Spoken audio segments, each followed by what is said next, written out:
Hello and welcome back to day number 127 of my road to 200 kilogram total.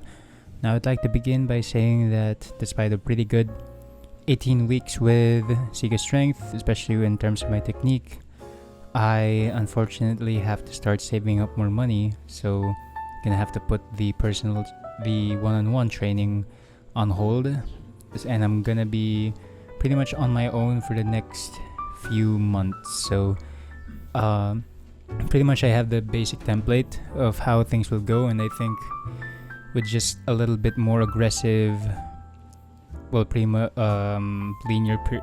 progression, especially with trying to up my back squats, I'm going to be able to pretty much go I actually don't know. I'm pretty tired, but yeah, so back to what I was saying, I'll be able to pretty much milk out whatever I'll pretty much milk this workout to this training style to its maximum. Basically, I'm doing a sort of peaking phase using all the concepts I've learned through reading lumber books, especially with Greg Everett from Catalyst Athletics, weightlifting coaching, and I'm also going to be utilizing a lot of what Zach mentioned with super compensation. I'm utilizing he adapted that from USA Weightlifting's manual.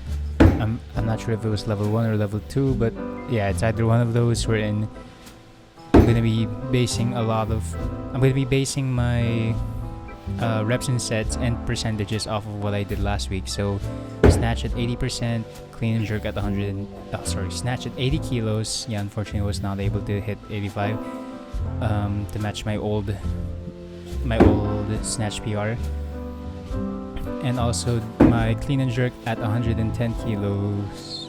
Yeah. So with that, I'm basically doing a modified version wherein I'm utilizing the super compensation phase with the accessory work, which you'll see tomorrow. So I'll delve more into that tomorrow. But for today, I'm utilizing what if you guys watched the interview that Joe Rogan had with what was his name? Hold on. Let me just check that. Sorry if it's pretty loud right now. Neighbors are, I don't know, that's pretty loud. Neighbors pretty loud. They're watching something and having dinner already, and their dogs are also pretty much going at it. What was his name? Pavel Tsatsouline, if that's how you pronounce it. But yeah, he explained that not really the Russians, but I think it was the Russians. Yeah, it utilized step loading, and that's what I'm gonna be doing with my main snatch and clean and jerks. I just need to be able to get used to. I'm starting off pretty heavy. Yeah, a lot heavier than I think I should be, but yeah, I'm at 90% of my 1RM you'll see later.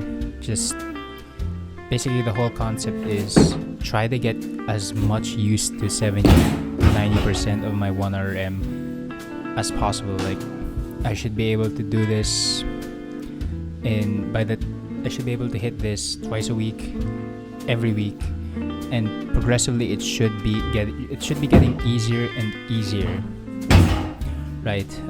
Because the whole concept is that you pick a weight and it starts off hard, but then as you go along, it gets easier and easier to the point where you can then make a bigger jump rather than doing what Pavel described as the American system, or which is what we classically know as linear periodization, wherein you'll go up each week, then you'll go down, and then up again. So yeah. So this is pretty much experimental. All the exercise selection is pretty much still based off of what Fitz sent me. So yeah, you can see here, this is the first set at that 90%. This is 72.5. This is just a little bit above not a little bit above 90% of my best snatch for the cycle, which is 80 kilos. Right, so and just to offset a bit of the fatigue, I'm also this is 3 sets of doubles at snatch at 90%, which is insane. I don't know why I'm doing this, but honestly, I really just think it's I'm just not used to these heavy weights anymore, because there was a time when I could just hit 80 continuously, as in that would be the base, and then I would just go up, and that was when it wasn't too heavy. It was just that the form was off. And with my better technique now, I'm fairly certain that if I can just get more and more used to lifting heavy, I'll be able to do it. Especially with the amount of volume I've done the past 18 weeks. So I should be good for this, at least for 2 or 3 months, just doing this style of training. And to offset a bit of the snatches, I'm also, for the clean and jerks, I'm just doing 80% instead of 90, because let's face it, clean and jerks at 90%, unless you're doing them for a single, it's pretty hard, and I'm doing them for a double today. So it's doubles on day 1, and then on the last day, which is day 4 or Saturday for people who have been counting days I've been actually doing this, I'm doing again doubles for the snatch, but just singles for the clean and jerk. So that's when I can really go and hit heavier weights with the during the last day of the clean and jerk. But I'm also pairing in, wow, there's so much going on in this program now that I think about it. But yeah, I'm doing I am also incorporating the back squat program that I made for myself, which worked tremendously well before. In about in literally a month, no, in 2 months, yeah, not a month, yeah, in literally 2 months, I got my back squat up by 12.5 kilos, and my front squat up by 10. That's 2 months, by the way.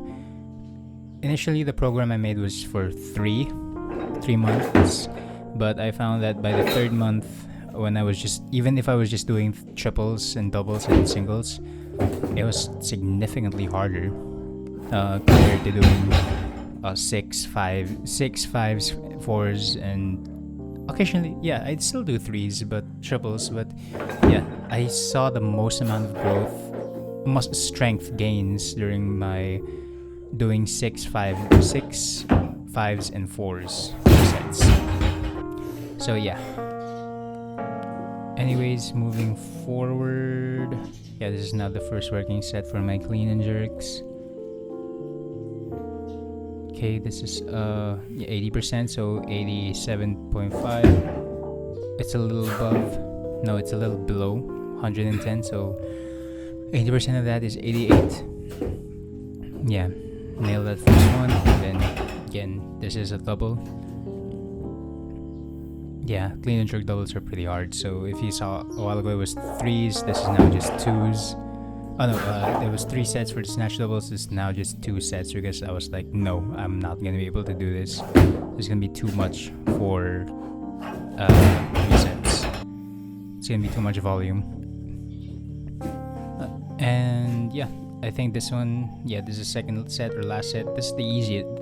This one felt the easiest, I think. That usually just happens to me. It takes a while to adjust to the weight. Yeah, just because watch this jerk. Boom. I honestly thought I was gonna pop my elbows out with that one, because I just locked it out way too well. But then I followed it up with a pretty bad jerk. And clean was much better. I don't know why I'm jumping to the side there. But yeah, you can see in this jerk, it's just not as good. Oh yeah, it's pretty much the front leg that does that, the front foot, right? And then honestly I thought this would be the hardest part, because it's volumes for squats. But if you guys watch Zach Tellender's Max Strength program, part 1, part 2, and part 3, no, actually, honestly, you just need part 1 and part 2, but honestly, just watch part 3 anyway, because it's give him more views. He deserves it. He deserves all of them. I modified my back squat program to kind of replicate his. It's not really replication, but more of I adapted it to suit my needs as a weightlifter. Yeah, well, you know what? It's also a weightlifting program, but still, I found great success with this, and with the modifications I made to his back squat, to his max strength program. Because honestly, you can take that concept of what he discussed and then apply it to any other strength move, whether it's a squat or the bench or the deadlift, and it'll work. Yeah, I promise you it will work. I might even add this to my bench because I need to get my upper body strength up fast. But anyways, that's it for today's video. I hope you guys liked it, and I'll see you in the next one. Take care, everyone. Bye.